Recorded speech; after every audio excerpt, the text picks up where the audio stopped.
సంవత్సరాలు అవుతా ఉంది. ఈ 2 సంవత్సరాల్లో మరి సినిమా ఇండస్ట్రీ పరంగా రావాల్సినటువంటి మీకు టాక్స్ రూపంలో ఎంతో కొంత లబ్ధి చేకూరుతా ఉంది. మరి అదే సినిమా ఇండస్ట్రీలో ఉన్నటువంటి వ్యక్తులు మీరు ఎందుకని మరి ఇంతవరకు నంది అవార్డ్స్ ఎందుకని ప్రకటించలేకపోయారని అడిగారు. తప్పే ఉంది. వీలైతే ప్రకటించండి, ఇస్తామని చెప్పండి. వాళ్ళకి రాయితీలు ఇస్తామని చెప్పండి. గతంలో జగన్మోహన్ రెడ్డి గారు రాయితీలు ఇచ్చారు. రండి మీరు ఇక్కడ ఆంధ్రప్రదేశ్‌లో సినిమా ఇండస్ట్రీని డెవలప్‌మెంట్ చేయండి. మీకు స్థలాలు ఇస్తాము. మీకు అనేక రకాలుగా సపోర్ట్ ఉంటాము. ఇక్కడ ఫిల్మ్ నగర్ డెవలప్‌మెంట్ చేయడానికి కావాల్సినటువంటి వసతులన్నీ కూడా మీకు కల్పిస్తామని జగన్మోహన్ రెడ్డి గారు చెప్తే లక్ష్మణరావు గారు ఎవరైతే వాళ్ళు మాట్లాడుతున్నారో వాళ్ళు ఏమంటారంటే గతంలో జగన్మోహన్ రెడ్డి గారి దగ్గరికి వెళ్ళి టికెట్లు రేట్లమని పెంచమని సాగిళ్లు పట్టి చేతులు జోడించిన మీరు ఈరోజు వరకు చంద్రబాబు నాయుడు గారి దగ్గరికి ఎందుకు వెళ్ళలేదని అడుగుతున్నారు. దానికి తోడుగా ఏదైతే నంది అవార్డ్స్ అనేది గత ప్రభుత్వం కూడా ఇవ్వలేదని గుర్తు చేస్తున్నారు. ఎలా చూస్తారు మీరు? సారీ సార్ లక్ష్మణరావు గారు, మీరు ఏ ప్రశ్న అడిగారు ఏంటనేది నాకైతే అర్థం కాలేదు. కానీ నేను అనేది ఏంటంటే లక్ష్మణరావు గారు, గతంలో జగన్మోహన్ రెడ్డి గారు సినిమా ఇండస్ట్రీలో ఉన్నటువంటి పెద్దలందరినీ తన ఇంటికి పిలిపించారు. అలాగే ప్రత్యేకంగా చిరంజీవి గారిని ఇంటికి పిలిపించి దంపతులు ఇద్దరు వెళ్ళారు.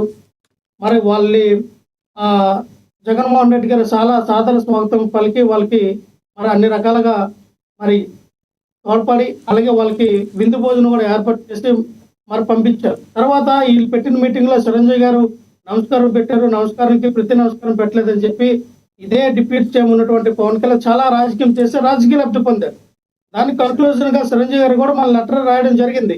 నాకు జగన్మోహన్ రెడ్డి గారు ఎక్కడ కూడా నన్ను అవమానపరచలేదు, జగన్మోహన్ రెడ్డి గారు నన్ను కించపరచలేదు, జగన్మోహన్ రెడ్డి గారు నన్ను బాగానే చూసుకున్నారు, నాకు అటువంటి అగౌరవమైనటువంటి పరిస్థితి ఎక్కడా రాలేదని చెప్పి చిరంజీవి గారు లేఖ రాయడము సద్మణిగిందని చెప్పుకోవచ్చు.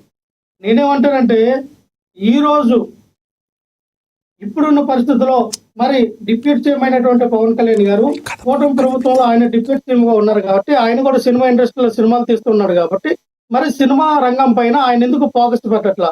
ఆ రోజున జగన్మోహన్ రెడ్డి గారిని అనేక రకాలుగా తిట్టినట్టు వ్యక్తి ఈ రోజున మీరు ఆ అధికారంలో ఉన్నప్పుడు మీరు ఎందుకని సినిమా ఇండస్ట్రీకి మీరు ఎటువంటి ప్రోత్సాహాలు అందించట్లేదు? ఎందుకు సినిమా ఇండస్ట్రీ డెవలప్మెంట్ కోసం మీరు ఎందుకు పాటుపడట్లేదు?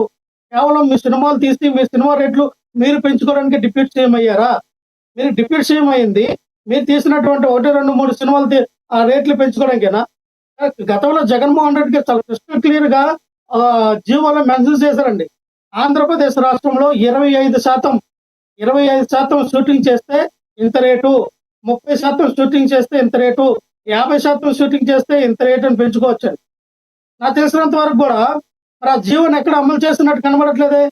ఈ రోజున పవన్ కళ్యాణ్ గారి సినిమాలు ఏవి కూడా ఆంధ్రప్రదేశ్ రాష్ట్రంలో కనీసం ఒక పూట గారు ఒక రోజు కానీ ఆ షూటింగ్ చేసిన పరిస్థితి కనబడట్లేదే.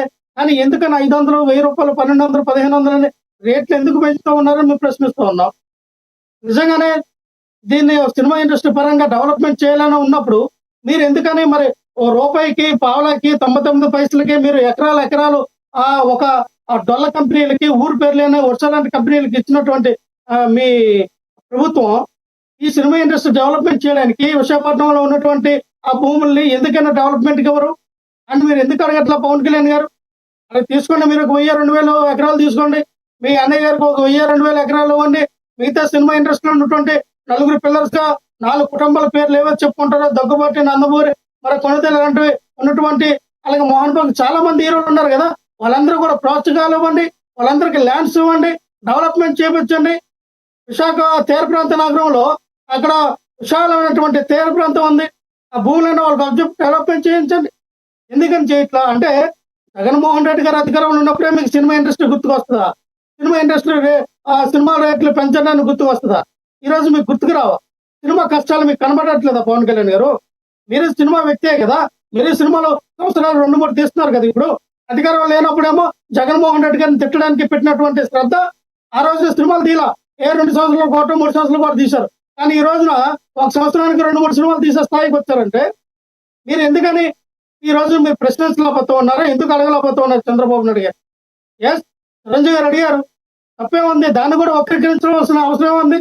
చిరంజీవి గారు అడిగిన దాంట్లో తప్పు లేదు. ఆయన వక్రీకరణ ఎక్కడ మాట్లాడలేదని సొంత తమ్ముడు డిప్యూటీ సీఎం అయిన ఒక స్టేట్మెంట్ ఇవ్వాలి కదా. చిరంజీవి గారిని ట్రోలింగ్ చేసిన వాళ్ళని పవన్ కళ్యాణ్ గారు ఒక స్టేట్మెంట్ ఇచ్చి మా అన్నని ట్రోలింగ్ చేయొద్దు, మా అన్నయ్య అడిగిన మాటలు తప్పే ఉందని పవన్ కళ్యాణ్ అడగాలి కదా. అదే ఆ ప్లేస్ లో మాత్రం ఇంకెవరైనా ఉంటే మాత్రం వాళ్ళ మీద మీరు బురద జల్లే కార్యక్రమం చేస్తారు. అది కాదండి, ఇప్పుడు ముఖ్యమంత్రి చంద్రబాబు నాయుడు గారు కదా, మీరు ఎందుకు మాట్లాడితే పవన్ కళ్యాణ్ గారు అంటున్నారు. ఒకసారి ముఖ్యమంత్రి చంద్రబాబు నాయుడు గారు కూడా మీ విజ్ఞప్తి తెలియజేయాలిగా. అదొకటి నెంబర్ 1. నెంబర్ 2, గతంలో నంది అవార్డ్స్ మీరు ఎందుకు ఇవ్వలేకపోయింది మీ ప్రభుత్వం? ఇప్పుడు అవార్డు గురించి అడిగితే మీరు టికెట్ల రేట్లు అవి వేరే చెప్తున్నారు. నంది అవార్డ్స్ని గత 5 ఏళ్లలో మీరు ఎందుకు ఇవ్వలేకపోయారు? దానికి ఏమైనా కారణం తెలుసా మీకు? 2014, 2019 నంది అవార్డులు ఎందుకు ఇవ్వలేదు? 2019 నుంచి 24 మధ్య మీరు నంది అవార్డులు ఇవ్వలేదని అంటే నంది అవార్డులు ఏ సంవత్సరం ఇవ్వలేదు, ఏ సంవత్సరం ఇచ్చారో ఒకసారి లిస్ట్ తెచ్చుకోండి. ఈ రోజున అధికారంలోకి వచ్చిన ఈ 2 సంవత్సరాల పీరియడ్ లో అది మీరు అధికారంలో ఉన్నటువంటి ఆ డిప్యూటీ సీఎం అయినటువంటి పవన్ కళ్యాణ్ మేము ప్రశ్నించకూడదంటే మీరేం చేస్తున్నారు? మీరు ఎందుకు నంది అవార్డులు ఇవ్వలేకపోయారు? ప్రశ్నించండి సార్, ముఖ్యమంత్రి గారిని కూడా ప్రశ్నించండి. ఆంధ్రప్రదేశ్కి ఆయన ఉప ముఖ్యమంత్రి కానీ ముఖ్యమంత్రి కాదు.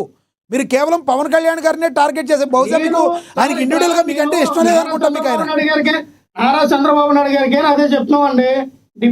ఆయన స్పష్టంగా స్టేజ్ మీద ఒక మాట వినండి లక్ష్మణరావు గారు, స్టేజ్ మీద స్పష్టంగా లక్ష్మణరావు గారు నా వాయిస్ వినపడుతుందా? స్టేజ్ మీద స్పష్టంగా గౌరవ ముఖ్యమంత్రి చంద్రబాబు నాయుడు గారు నేను విజ్ఞప్తి చేస్తున్నానని చెప్పారు. అయితే ఒక టైప్ ఆఫ్ మీడియా పక్క రాష్ట్రాన్ని మాట్లాడిన చిరంజీవి గారిని ట్రోల్స్ చేస్తున్నారు. అది ఈరోజు సబ్జెక్టు. పవన్ కళ్యాణ్ గారు ఈ విషయం మాట్లాడండి మీరు. ఆపండి. అదే సార్, పవన్ కళ్యాణ్ గారు అడుగుతారు, చేసేది ఎవరు? వాళ్ళకి ఏం చెప్పరా మీరు? చేసే వాళ్ళకి ఏం చెప్పరా మీరు? రైట్, మీ అభిప్రాయం అర్థమైంది. మీరు జనసేన నుంచి వైసీపీకి వెళ్ళారు కాబట్టి పవన్ కళ్యాణ్ గారు టార్గెట్ కాబట్టి మీరు ఆయన్ని టార్గెట్ చేస్తున్నారు. ముఖ్యమంత్రి గారిని మీరు ఒక్క ప్రశ్న కూడా అడగరు. అర్థమైపోయింది. మీరు ముఖ్యమంత్రి గారిని ఏ ప్రశ్న అడగరు. ఆయన చంద్రబాబు నాయుడు గారు అక్కడ ముఖ్యమంత్రి, పవన్ కళ్యాణ్ గారు ఉప ముఖ్యమంత్రి. రైట్, ఉప ముఖ్యమంత్రి గారు బాధ్యత తీసుకొని అవును సార్, ముఖ్యమంత్రి గారిని మీరు ఏమైనా చెప్పి ఆ తర్వాత ఉప ముఖ్యమంత్రి దగ్గరికి వెళ్ళాలి. మీరే అన్నారుగా రాజ్యాంగబద్ధంగా ఉన్న పోస్ట్ కూడా కదని చాలాసార్లు నా డిబేట్లోనే అన్నారు మీరు. రాజ్యాంగబద్ధమైన పదవి కానప్పుడు ఆ పదవికి రాజీనామా చేయండి. నాకు ఉప ముఖ్యమంత్రి పదవి వద్దు. నేను ఆయనకి ఏం కావాలో మీరు ఎందుకు చెప్తారు? పంచాయతీరాజ్ శాఖ, లక్ష్మణరావు గారు, సైన్స్ అండ్ టెక్నాలజీ ఇవే చూసుకుంటాను. నాకు ఉప ముఖ్యమంత్రి పదవితో పని లేదు. ఇది ఎవరికైనా ఇచ్చేయండి, ఇది అనామక పదవి. రైట్ లక్ష్మణరావు గారు, మీరు అడిగిన క్వశ్చన్ తప్పితే మిగతా ఎన్ని చెప్తున్నారు? ఒక్కటి చెప్పండి లక్ష్మణరావు గారు, మీరు అడిగిన క్వశ్చన్ తప్పితే మిగతా ఎన్ని చెప్తున్నారు? పవన్ కళ్యాణ్ గారిని వదిలేసి అసలు ఇక్కడ ముఖ్యమంత్రి చంద్రబాబు నాయుడు గారికి విజ్ఞప్తి చేయడంలో చిరంజీవి గారు తప్పేమన్నా ఉందా? ట్రోల్స్ చేసే వాళ్ళకి మీరు ఏం చెప్తారు? నేను అదే చెప్తాను. అంటే అదే పవన్ కళ్యాణ్ గారు మీరు అధికారంలో ఉన్నారు కాబట్టి మా అన్న తప్పే. పవన్ కళ్యాణ్ గారు అధికారంలో ఉండటం ఏంటండి? అధికారంలో ఉంది కూటమి ప్రభుత్వం, ముఖ్యమంత్రి చంద్రబాబు గారు. ఒక సెక్షన్ ఆఫ్ మీడియా అది ఒక సెక్షన్ ఆఫ్ మీడియా ఏంటి? చంద్రబాబు నాయుడు గారు మీడియా.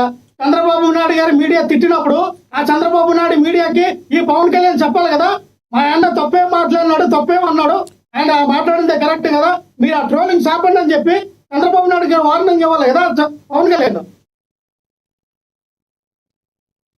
కంటిన్యూ.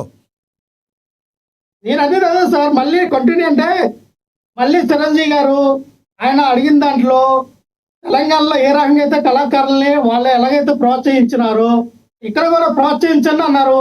ఆర్ నారాయణమూర్తి కూడా అడిగారు. అసలు ఆ చిరంజీవి గారు సెకండరీ అన్నారు తెలిసినండి.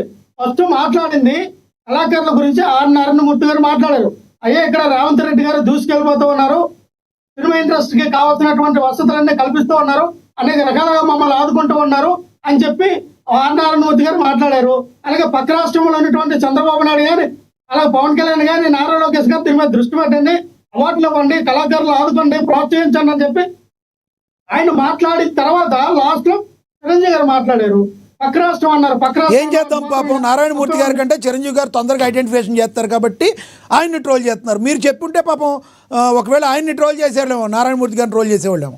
చిరంజీవి గారు మాట్లాడిన దానికి నారాయణమూర్తి గారు మాట్లాడిన దానికి రెండింటికి జనాలు రిసీవింగ్ తేడా ఉంటుంది కదా పాపం. మరి రాజకీయంగా మీరు ఏ రకంగా తీసుకొని మీ కూటమిలో ఉన్నటువంటి మీ కూటమికి తపేలాలో వాయించే, భజన వాయించే, చిరతలు వాయించే మీడియా ఛానల్లో మీకు చిరంజీవి గారిని బొగ్గలు పెట్టిస్తున్నాయని మీరు మాట్లాడితే వాళ్ళకి పవన్ కళ్యాణ్ సమాధానం చెప్పాలి కానీ మీరు సమాధానం చెప్పడం ఏంటండి? ఎవరిని ఎవరు అంటున్నారు మీరు? నాకేం అర్థం కావట్లా. లక్ష్మణరావు గారు, మీడియా అయితే లక్ష్మణరావు గారు, మీకు టాపిక్ కంప్లీట్గా అర్థమైనట్లేదు. నేను మళ్ళీ మాట్లాడతాను మీతో, కొంచెం అందుబాటులో ఉండండి. మనతోటి రాజకీయ విశ్లేషకులు కేఎస్